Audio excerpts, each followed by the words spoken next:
Dette her trommesettet i Vadruna, konsertutgaven av det såkalte trommesettet. Dette hovedtrommen, og dette er tromme nummer 2. Vi har en såkalt basstromme, som jeg spiller med en pedal, en håndtromme, som jeg bruker hånda på, og så har vi en egen tromme for låten Lefjaberg akkurat nå.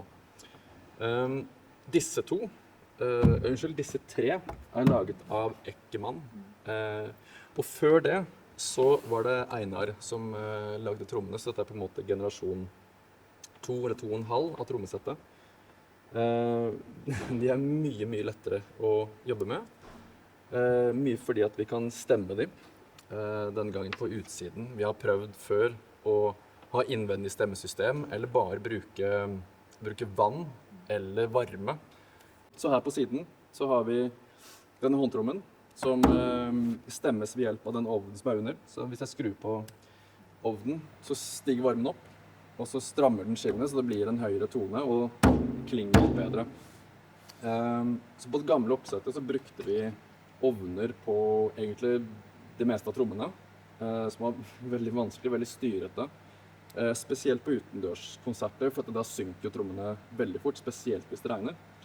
Så problemet for mange år siden var at trommene ble liksom slappere og slappere og døre i lyden, og det ble tyngre og tyngre å spille de. Så når vi liksom hadde kommet til enden av konserten, så var i hvert fall jeg så sliten at det liksom var veldig tungt å spille, for eksempel helveggen. Så det mye lettere nå å spille, fordi at responsen bedre, selvfølgelig disse skinnene. Og vi slipper å bruke varme på de 4, for nå har vi fått et stemmesystem på det. Denne rakkeren her fremdeles på en måte den første generasjonen.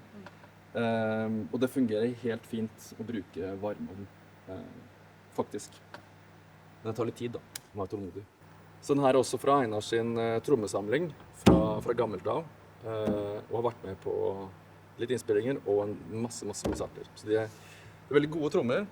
Det naturskinn, eller altså ikke de typiske trommesett-skinn på alt dette her. Og det er altså for å få liksom, Vadruna-lyden, som gjør at det blir mye mer varmere, litt mer spesiell lyd også.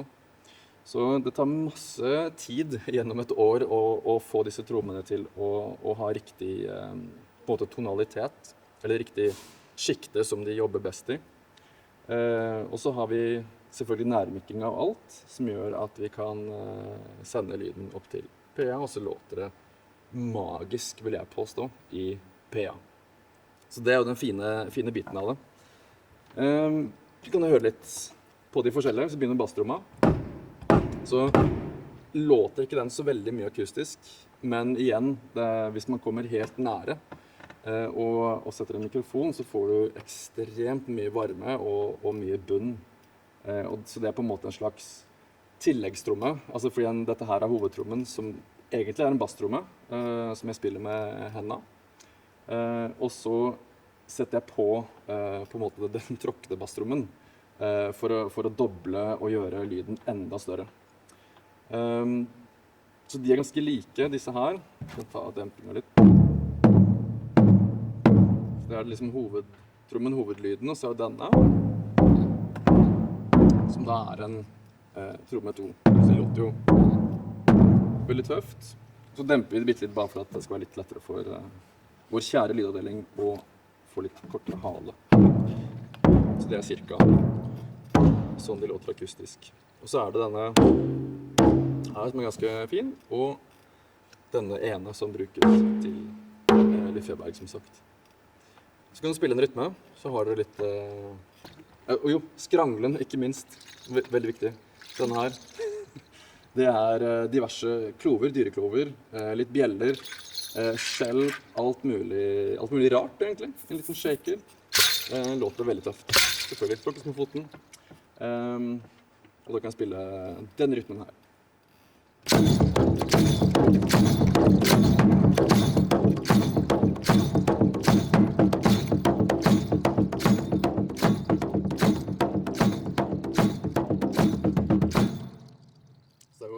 Veldig fin lyd, og trommene gir jo masse akustisk på scenen, så det veldig gøy jobb faktisk å spille på disse trommene.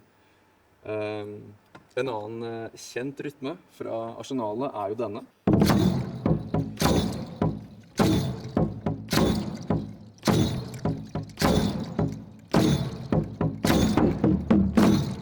Så det er utrolig fin lyd i det. Vi kan bare spille en til, siden vi først er på ballen. Skal vi se.